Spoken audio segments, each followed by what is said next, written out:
오늘따라 분이엘이 더 멋져 보이지 않습니까? 네, 또 앞서서 인도하시는 우리 방종수 장로님 또 수고하시고 애써주셔서 감사합니다. 이렇게 남들 앞에서 먼저 솔선수범 인도한다는 게 그리 쉬운 일이 아닙니다. 항상 애써주시고 최선을 다해주시는 우리 분이엘에게 감사를 드립니다. 연세 드신 분들 중에는 어린 시절에 눈 덮인 보리밭을 학생들이 일렬로 서서 보리밭 이쪽 끝에서 저쪽 끝까지 밟아주던 추억들을 갖고 계실 분들이 있을 겁니다. 가을에 파종한 보리는 한 달쯤 후에 싹이 트고 겨울을 이겨낼 수 있는 특이한 농작물입니다. 대략 음력 2월 초순경에 달력이 입춘을 가리킬 때에 논밭에 잔설이 아직 덮고 있는 때에 얼었던 논밭의 흙이 조금씩 풀리면서 보리 뿌리와 흙 사이에 간격이 생겨서 말라 죽기가 쉽습니다. 그래서 보리가 말라 죽기 전에 흙과 뿌리가 더 밀착되도록 보리밭을 질겅질겅 밟아 주었던 것이죠. 이제는 보리 농사가 맥주 회사의 계약 재배를 제외하고는 거의 없어졌고 대다수의 교인들이 도시화된 생활 속에 살면서 맥주 감사주일의 의미가 점점 잃어가고 있습니다. 한국교회 초창기 신앙의 선조들은 6월 중순경에 있는 보리나 밀의 추수를 감사하면서 맥주 감사주일을 지냈는데 거기엔 이유가 있었습니다. 첫 번째로는 성경대로 살려는 성경 중심의 생활에서 자연스럽게 성경에 나와 있는 맥주절을 지키라 하는 말씀이 마음의 동기가 되어서 하게 된 것이고, 둘째는 국민의 90% 이상이 농사를 주업으로 삼던 산업화 이전 시기에 교인들이 교회 재정을 충당하는 목돈의 헌금을 드릴 수 있는 기회는 오직 보리 추수와 가을 벼농사 추수 때뿐이었기 때문입니다.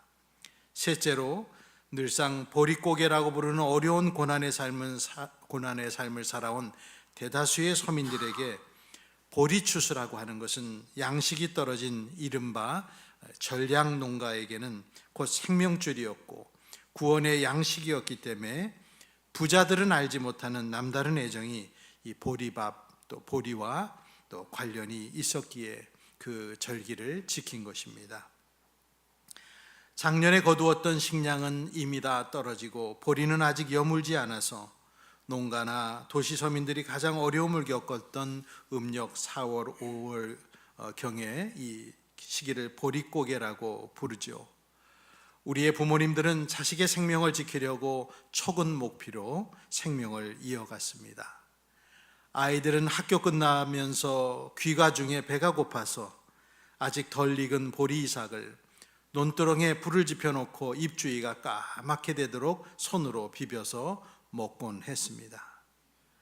어느 노 신학자 분께서 말하시기를 맥주 감사주일의 정신을 앞으로도 잘 지켜나갔으면 좋겠다 그분이 말씀하신 걸 보았는데, 그분의 뜻은 교회 재정을 충당하는 그런 것과는 상관없이 고난의 시대와 역경을 잊어버리고 흥청망청 살아서는 품격 있는 나라를 만들기가 어렵기 때문에 교회만이라도 조상들의 영적인 자산과 정신을 이어나가며 마음을 다짐하는 기회가 돼야 되지 않는가라고 말씀하셨습니다. 오늘 어느 교회에서는 보리밥을 이렇게 일부러 지어 먹는 교회들도 간혹 있습니다. 저희들도 내년에 보리밥을 한번 해 먹어볼까요? 우리나라 교회들이 지키는 맥주 감사주일은 구약 성경 속의 맥주절을 그대로 옮겨와서 복원해서 율법의 명령을 지키는 의미로 하는 것은 아닙니다.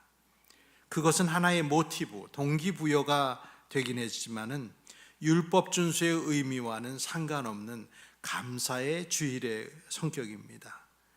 농경문화 배경에 우리 민족이 추수를 감사드리고 하나님께 받은 것을 구별하여 드리는 건 너무나도 자연스러운 것이었습니다. 그렇지만 누군가가 구약 성경에 기록된 맥추절을 지켜야만 구원을 얻을 수 있다 이렇게 말한다면 그것은 또 다른 문제로 들어가는 것입니다. 그것은 바로 십자가를 버리고 율법주의로 회귀하는 것입니다. 갈라디아서의 배경이 되는 갈라디아 지역의 교회들은 거짓 선생들의 말에 현혹되어서 십자가 복음을 떠나서 율법주의로 돌아가고자 했습니다. 갈라디아 4장 8절에서 11절을 같이 읽어볼까요? 4장 8절로 11절입니다. 그런데 전에는 여러분이 하나님을 알지 못해서 본디 하나님이 아닌 것들에게 종노릇을 하였지만 지금은 여러분이 하나님을 알 뿐만 아니라 하나님께서 여러분을 알아주셨습니다. 그런데 어찌하여 그 무력하고 천하고 유치한 교훈으로 되돌아가서 또다시 그것들에게 종노릇 하려고 합니까? 여러분이 날과 달과 계절과 해를 지키고 있으니 내가 여러분을 위하여 수고한 것이 헛될까 염려됩니다. 갈라디아 지역의 교인들은 또다시 날과 달과 계절과 해를 지키는 그런 절기를 지키는 율법주의로 돌아가려고 했습니다. 이 말은 날과 달과 계절과 해를 지키는 것이 기독교와 관련이 전혀 없다는 말일까요? 그렇지는 않습니다. 교회는 아주 초기부터 다양한 절기를 지켰습니다. 초기 그리스도인들은 주님의 날이라고 부르는, 우리가 지금 주일이라 부르는 토요일 이후 첫날, 안식 후 첫날, 유대인들은 안식일을 토요일에 지켰죠. 그래서 안식 후 첫날 모임을 갖고 했던 것이 확실합니다. 바울은 한 주의 첫날 곧 일요일을 특별하게 생각해서 고린도전서 16장 2절에도 매주 첫날에라고 하는 말을 하고 있습니다. 주일은 주님의 부활로 인해 영원히 특별해졌습니다.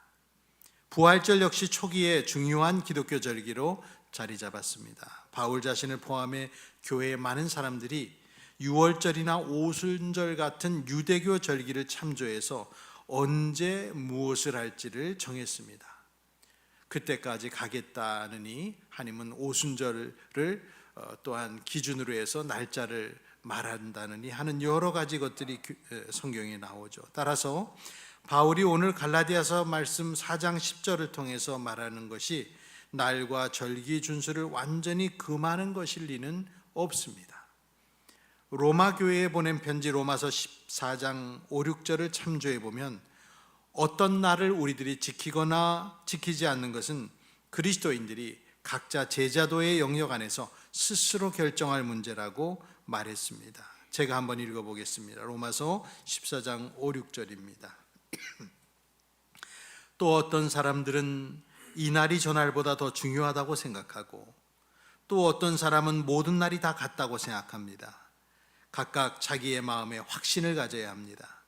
어떤 날을 더 존중히 여기는 사람도 주님을 위하여 그렇게 하는 것이요, 먹는 사람도 주님을 위하여 먹으며 먹을 때에 하나님께 감사를 드립니다.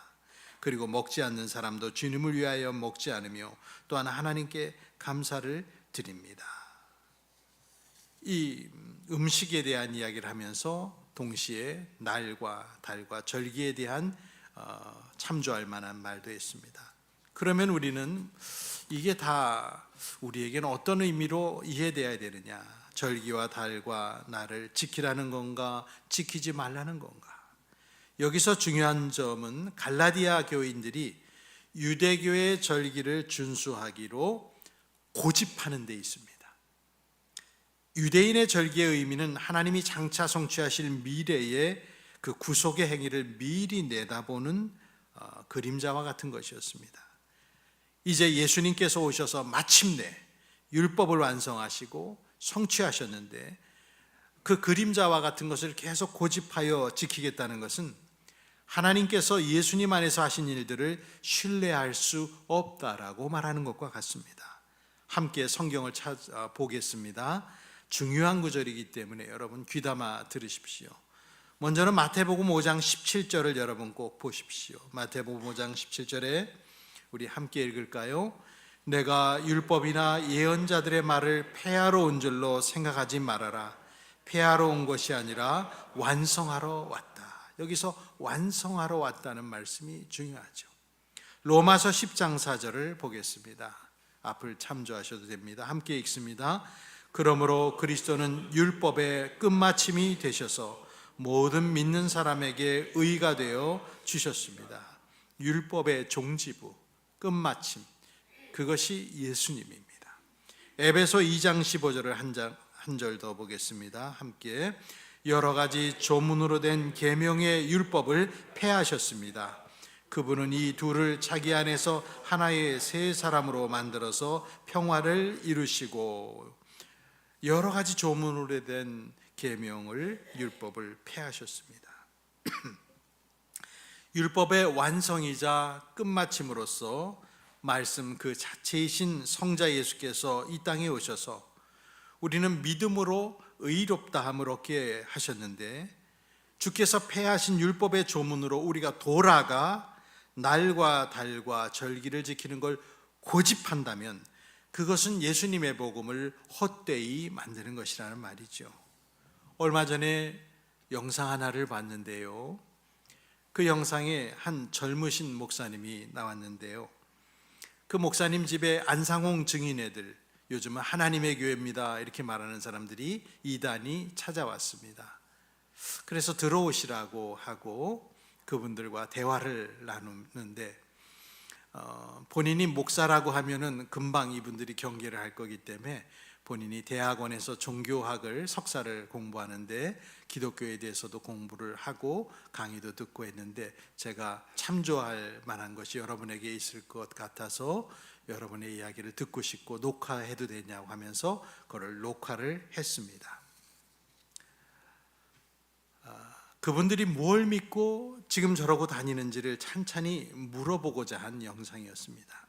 이제는 안상홍 증인회라는 이름보다는 하나님의 교회로 활동하는 그분들은 특별히 구약의 절기 유월절을 지켜야 구원 얻는다 그렇게 말하고, 1985년에 죽은 안상홍을 재림 예수로 믿고 하나님으로 믿고, 지금 살아있는 그 부인 장길자, 그 장길자란 사람도 처음에 결혼할 때 다 유부남 유부녀가 만난 불륜이었죠. 그 부인 장길자를 어머니 하나님으로 믿어야 구원 얻는다, 이런 내용을 전하는 사람들이 바로 하나님의 교회 사람들입니다. 그러니까 부부가 다 하나님인 사람들이에요. 남편도 하나님, 부인도 하나님. 그게 안상홍 증인의 하나님의 교회의 실체입니다. 영상 속에 있는 젊고 패기 있고 겸손하고 차분한 그 목사님은 이들에게 궁금한 점을 직접 물어보고 의구심이 드는 내용을 질문하면서 우리들이 물어볼 만한 것들을 다 잘 물어보셨습니다. 제가 그 영상을 끝까지 보고 느낀 점은, 다른 모든 이단들과 똑같이 이 사람들은 성경 내용을 해체해서 재조립하는 사람들이다라는 인상을 받았습니다. 그래야만 자기들의 교주를 하나님으로 만들 수 있고 율법을 구원의 길로서 고집할 수 있기 때문이죠. 이 사람들은 예수님이 십자가를 지시기 전에 성찬식을 하셨던 그 유월절 날을 기억하면서 예수님이 유월절을 지키셨기 때문에 우리도 유월절을 지켜야 구원을 얻는다 이렇게 말합니다. 그날 하셨던 성찬식을 기억하는 게 아니라 유월절을 기억하는 거예요. 그러니까 달을 보라고 손가락으로 가리키는데 달은 보지 아니하고 손가락만 보는 격입니다. 예수님이 그 유월절 유대인들이 늘 지키던 그 명절에 자신의 몸과 피를 상징하는 성찬을 말씀하셨음에도 이들은 성찬을 기억하는 게 아니라 유월절을 지켜야 구원 얻는다. 참으로 엉뚱한 사람들이죠. 젊은 목사님과 그들의 대화는 그들이 어머니 하나님이라고 부르며 추앙하는 장길자를 이제 물어보는 대목의 절정을 이루는데, 장길자라는 분이 죽지 않습니까? 이렇게 물어보니까 죽지 않는다는 거예요. 1985년에 죽은 안상홍은 죽는다고 예언이 되어 있기 때문에 죽었지만, 어머니 장길자는 죽는다는 예언이 없기 때문에 죽지 않는다라고 자기들은 믿는다는 거예요. 1943년생으로 80세인 장길자는 이제 죽으면 그들이 어떻게 말을 바꿀지 참 궁금합니다. 안상홍과 장길자를 아버지 하나님과 어머니 하나님으로 추앙하고, 갈라디아서 4장 26절, 우리가 다음 주에 볼 거기에 나오는 우리의 어머니라는 구절이 4장 26절 갈라디아에서 나오는데 이들은, 안상홍 증인은 이 구절을 가장 좋아해요. 그래서 봐라, 성경에 어머니라는 구절이 나왔지 않느냐, 우리의 어머니, 그게 바로 장길자다. 사실은 그 본문의 맥락과 아무 상관없는 그들의 해석이거든요. 참 웃음도 나오지 않는 대목이었습니다. 대부분의 이단과 사이비들은요, 여러분, 한글을 이해 못해요. 그래서 성경을 보면서도 그 말을, 한글을 이해를 못해서 이단들이 엄청 많이 이렇게 자기들의 교리를 거기서부터 발전시킵니다. 성경에 그룹이라고 나오는 말이 있으면 그거는 케루빔이라는 천사의 한 종류인데, 영어의 그룹을 생각하면서 성경에 그룹이 있으니까 우리도 이렇게 그룹별로 모이자, 이렇게 신천지는 말을 합니다. 그러니까 한글을 독해를 못해요. 이것이 이단들의 대표적인 참 안타까운 점입니다. 모든 이단들은 자기가 배운 대로 먹은 대로 말합니다. 현재 이단들은 다른 이단들에서 배출한 인물들이 대부분 교주입니다. 국내 이단 사이비 교주들은 거의 다 어디 출신이냐? 통일교나 제7일 안식교나 박태선 옛날 전도관이나 신비주의 기도원 출신들입니다. 그래서 다 거기서 거기로 파생돼서 또 지부를 차리고 가게를 차리고, 그렇게 해서 배운 거를 그대로 먹은 걸 조금 수정해서 말하는 것이죠. 1985년 67세의 나이로 죽은 안상홍을 보아도, 안상홍은 안식교 출신입니다. 근데 안식교에 있을 때 구약의 절기와 명절까지 지켜야 구원받는다 이렇게 주장하다가 안식교에서 이단으로 치리돼 가지고 거기서도 또 쫓겨나서 바로 안상홍 증인회를 만든 것입니다. 제가 군목 시절에 병사들의 소지품들을 이렇게 이제 내무반 검열을 하면서 이제 중대장들이나 소대장님들이 수고한 거를 보니까 거기에 이단에 속한 병사가 안상홍 증인회가 있었는데, 찬송을 제가 펴보니까 사셨네 사셨네 안상홍님 사셨네. 우리가 성경에서 보는 하나님 자 들어가는 건 다 안상홍이 들어가 있는 거야. 그래서 이 사람들은 안상홍을 하나님으로 믿는구나, 제가 그때 아주 피부로 느꼈죠. 그러고 보면 갈라디아 지역 교회를 뒤흔들었던 거짓 가르침이 지금도 시대와 나라를 넘어 계보를 이어내려오고 있는 셈입니다. 소망인 성도 여러분, 부디 바라기는 기독교의 정확한 가르침을 성경으로부터 받고 성령님의 인도와 감동으로 이해하시고 그 말씀 위에 굳게 서는 그리스도인들이 되시기를 축복합니다. 갈라디아 교인들은 어리석게도 과거로 돌아가고자 했습니다. 그래서 사도 바울의 오늘 말씀 속에 부탁은 한마디로 돌아가지 말아라, 그것이 부탁이었습니다. 첫째는 종의 시절로 돌아가지 말라 했습니다. 4장 8절로 9절을 한번 제가 읽겠습니다. 그런데 전에는 여러분이 하나님을 알지 못해서 본디 하나님이 아닌 것들에게 종노릇을 하였지만 지금은 여러분이 하나님을 알 뿐만 아니라 하나님께서 여러분을 알아주셨습니다. 그런데 어찌하여 그 무력하고 천하고 유치한 교훈으로 되돌아가서 또다시 그것들에게 종노릇을 하려고 합니까?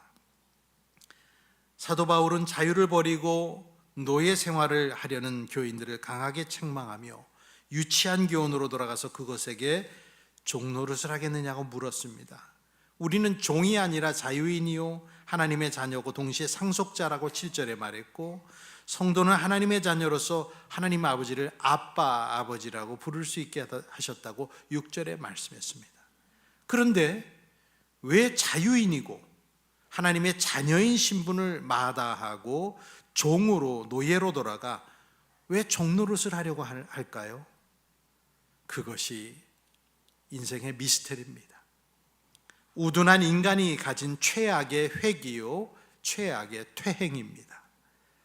요즘 새벽 기도마다 민수기를 읽어 내려가면서 광야 40년 생활 내내 애굽으로 돌아가고 싶어하는 이스라엘 백성들을 묵상하고 있는데요, 힘들고 괴롭고 배고프고 목마르면 여지없이 불평하며 애굽으로 돌아가는 게 낫겠다라고 백성들이 말했죠. 반역자 고라의 일당이었던 다단과 아비람이라는 사람은 심지어 뭐라 말했냐면 탈출에 나온 이집트를 가리켜 젖과 꿀이 흐르는 땅이라. 그렇게 민수기 16장 13절에 보면 말했습니다. 하나님이 이끄실 저 가나안이 젖과 꿀이 흐르는 땅이 아니라 우리가 나온 거기가 젖과 꿀이 흐르는 땅이었는데 왜 이 광야로 우리를 끌고 나와 여기서 다 죽이느냐 하며 모세를 반역하다 하나님이 땅이 갈라져 그들을 다 땅속에 묻히게 하셨죠. 얼마나 이집트로 돌아가고 싶었으면 그곳을 젖과 꿀이 흐르는 땅이라고 말했겠습니까? 확실히 모세를 따라서 나온 광야 생활은 불확실함 자체였습니다. 다음 끼니에 먹을 음식을 어디서 구할지 몰랐고 같은 음식만 계속 먹을 때는 금세 실증을 느꼈습니다. 약속의 땅이라고 말하는 가나안 주민들도 두렵기만 했습니다. 대체 왜 우리가 400년간을 살았던 그 정든 이집트를 떠나서 이 아무것도 없는 광야 허허벌판에서 허황된 꿈을 쫓으며 죽어가고 있는가 자문하며 회의하고 후회했습니다. 차라리 종살이가 더 낫겠다라고 말했습니다. 가나안 땅을 정탐하고 돌아온 정탐꾼들의 회의적인 보고를 들은 후에는 이제 이집트로 돌아가자며 모세가 아닌 다른 지도자를 세우려고 계획을 했습니다. 이집트에서 채찍 맞으며 벽돌을 굽고 하등 국민 취급받던 종살이 시절을 잊어버리고 그곳이 젖과 꿀이 흐르는 땅처럼 말했던 것이죠. 이집트의 우상 숭배에서 벗어나 참 하나님의 임재 가운데 약속의 땅으로 가는 자유인이 되었지만 정작 그들은 불완전한 자유가 싫었고 미웠습니다. 어느 성경 주석가의 말처럼 넓고도 심란한 자유의 세계, 그것이 자유의 세계입니다. 넓고도 심란한 세계. 그래서 이스라엘 백성들은 그 넓고도 심란한 세계가 싫었습니다.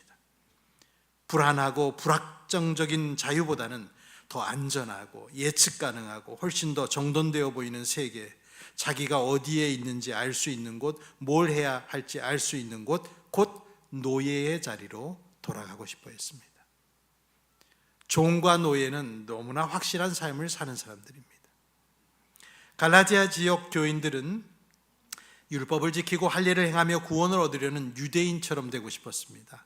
메시아가 이미 오셨고 유대인과 이방인의 벽이 허물어지고 예수 안에 하나가 되었고 누구나 다 아브라함의 후손이 되었고 하나님의 백성이 되었는데도 유대인처럼 구원 얻고 싶어 했습니다. 그들은 메시아의 새가족이라는 자격 요건보다는 율법과 체제를 더 선호했습니다. 사도는 그래서 4장 21절에 이렇게 묻죠. 율법 아래에 있기를 바라는 사람들이여 나에게 말해보십시오. 여러분은 율법이 말하는 걸 듣지 못합니까? 율법 아래에 있기를 바라는 사람, 그것이 바울이 본 갈라디아 교회 교인들의 현혹된 모습이었습니다. 율법 아래에 있고자 하는 사람들은 종과 노예가 되고자 하는 사람입니다. 바울은 그 이야기를 논증하고자 4장 후반부에 아브라함의 두 아들 본초에서 난 자식과 여종에게서 난 자식을 비유하며 우리는 여종의 자식이 아니라 자유를 가진 여자의 자녀라는 결론을 맺어주는 것을 끝절에서 봅니다. 성도 여러분, 자유란 노예의 마음으로는 누릴 수 없습니다. 자유는 하나님의 자녀만이 누릴 수 있습니다. 넓고도 심란한 자유의 세계에서 좁고 안정적인 종의 세계로 돌아가고자 하는 의식을 여러분들이 혹시 갖고 있다면 떨쳐버리십시오. 하나님의 자녀는 잠시 환난의 고통이 있더라도 더 영구한 나라를 바라보고 꿈꾸는 사람이 되어야 됩니다. 예수 믿은 것 후회하지 마십시오. 너무 일찍 믿었다고 후회하지 마십시오. 더 쾌락적이고 내 마음껏 행동하며 살며 얽매이지 않고 살고 싶다는 욕망에 굴복해서 스스로를 예수님 알기 이전의 삶으로 데리고 가려 하면 안 됩니다. 이런 내용을 갈라디아 5장에서 바울은 다시 한번 강조할 것입니다.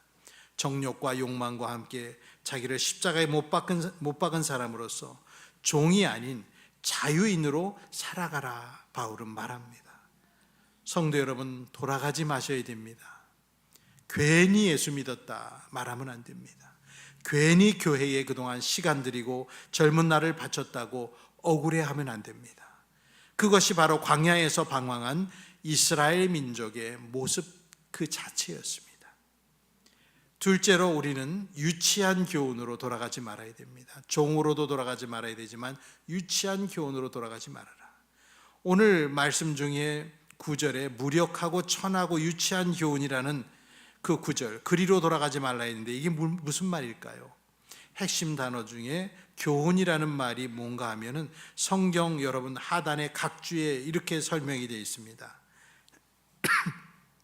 세상의 원소들, 세상의 권력들, 세상의 자연력, 우주의 원소들의 힘, 기초적 원리들, 자연숭배, 원시종교 등등으로 번역할 수 있다.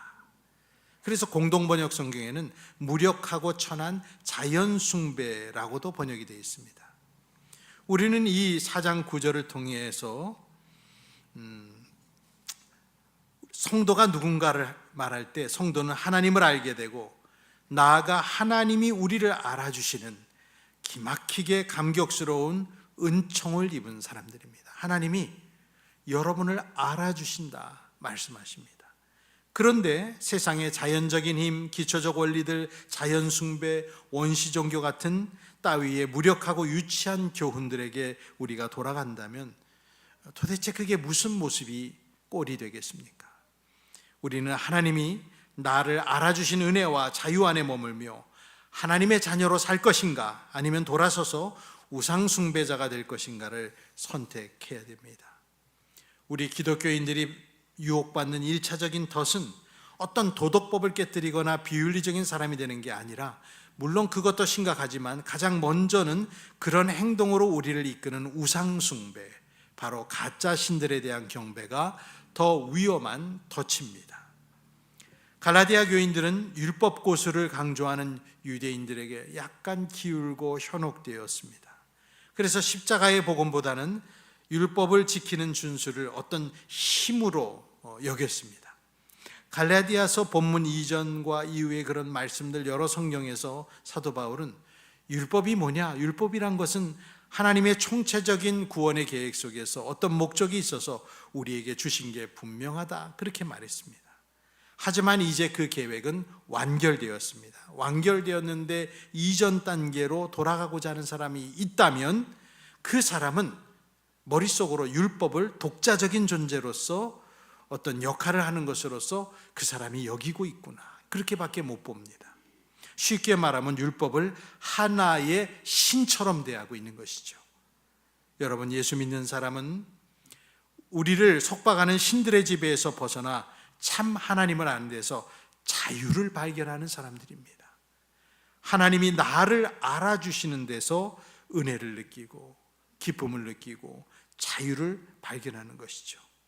그래서 9절에 하나님께서 여러분을 알아주셨다는 구절은 정말 대단한 구절이 아닐 수 없습니다. 인격적인 하나님, 창조주 하나님께서 여러분 한 사람 한 사람을 불러내어서 오늘 이 자리에 모아주시고 자녀 삼아 주셨습니다. 그래서 우리들이 오늘 이 자리에 이렇게 모여 있는 것이죠. 제가 여러분을 부른 것도 아니고 우리 장로님들이 여러분을 부른 것도 아니고 하나님께서 각자를 부르셨습니다. 젊든 나이 먹어서 90세가 되었든 하나님의 생명책에 기록된 사람들을 부르시고 자유를 주셨습니다. 우리가 인간이 온전히 파악할 수 없는 참 하나님의 행하심과 성품을 주목하면서 헌신하고 경배하는 삶을 살게 되면 다른 거짓된 신들의 지배에서 벗어나 자유인이 되는 것이죠.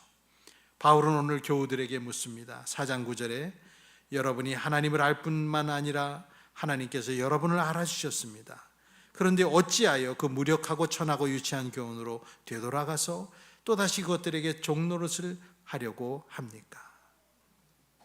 세상 사람들이 대부분이 따라가는 추구하는 기준에 맞춰서 사는 삶은 삶을 계획하고 정돈하기가 더 쉽습니다. 인종이나 가문을 따지고 나라와 지역에 대한 충성을 하고 돈과 섹스와 권력을 추구하는 삶 등등 이 세상이 추구하는 방식들은 하나님과의 관계 속에서 자유를 배우고 참 인간이 되는 걸 배우는 것보다 훨씬 수월하고 쉽습니다. 우리에게 줄 수 없는 것을 줄 수 있다라고 말하는 약하고 천한 초등학문, 기초적인 원리들, 그것들이 아무리 종교적인 언어와 형식으로 위장되어 있다고 해도 본질은 사람을 노예 상태로 계속 이어가게 만드는 것입니다.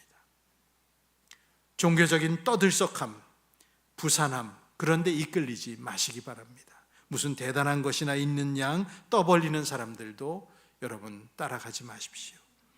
이룰 수 없는 끝없는 원칙들에도 집착하지 마십시오. 그런 것들로 우리가 의로워질 수 있었다면 예수님은 십자가에서 죽지 않으셨을 겁니다. 갈라디아 교인들은요, 은혜의 학교를 중퇴하고 율법의 유치원에 지금 또다시 등록을 했습니다. 그리스도 안에 있는 자유를 포기하고 노예로 되돌아가고자 한 것이죠. 우리가 그동안 믿음 생활하다 보면 약하고 천한 초등학문, 유치한 교훈으로 돌아가고자 교회에서 발걸음을 되돌리는 사람들을 간혹 보게 됩니다. 만일 여러분들이 지금 돌아가신다면 그것은 자기 자신을 부정하는 것이 되고 자기가 믿음 안에서 그동안 경험했던 기독교의 경험을 부정하는 것이 되며 하나님을 부정하는 것이 됩니다. 예수님은 여러분에게 좁은 문으로 들어가라, 그렇게 명령하고 계십니다. 진리가 여러분들을 분명히 자유롭게 할 것입니다. 여러분의 믿음 생활 속에 자유함이 넘치기를 주의 이름으로 축복합니다. 기도하겠습니다. 진리가 너희를 자유롭게 하리라 약속하신 주님, 우리를 택해 주시고 예수님을 알게 해주신 것을 감사드립니다. 과거로나 율법으로나 천박한 교훈으로 돌아가지 말고 존귀한 주님의 십자가 아래에서 주 은총으로 자유한 삶을 살게 도와주옵소서. 예수님의 이름으로 기도드립니다. 아멘. 이 시간은 맥주감사주일 감사의 마음을 담고 구원 얻은 걸 감사하며 주보 옆면에 있는 감사라는 찬양 한번 같이 불러보겠습니다.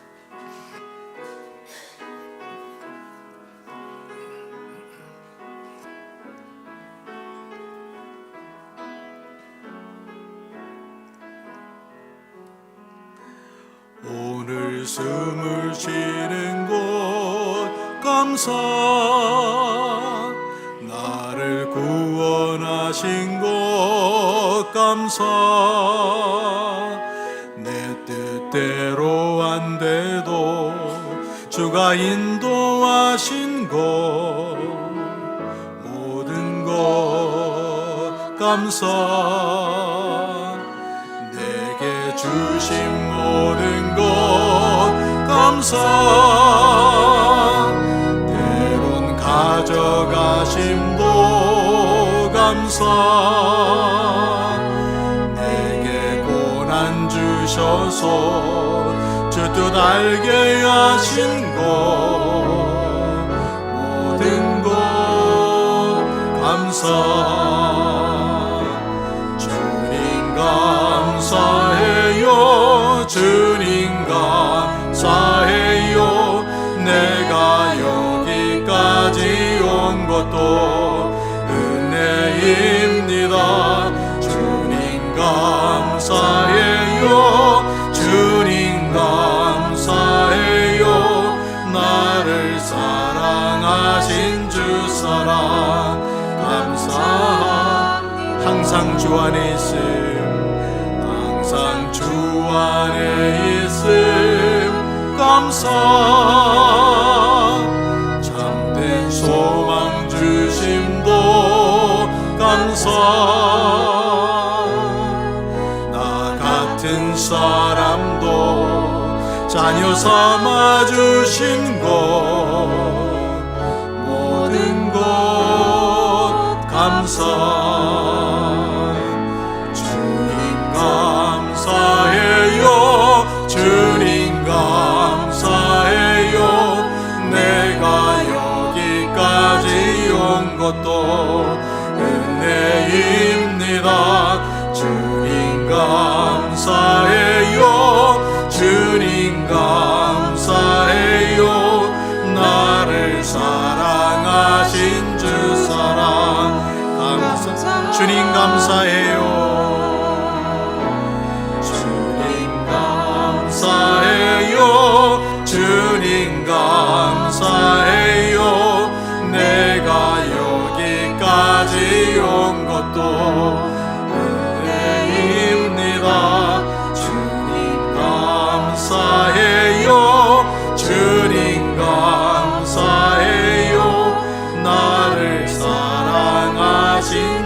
사랑 감사합니다.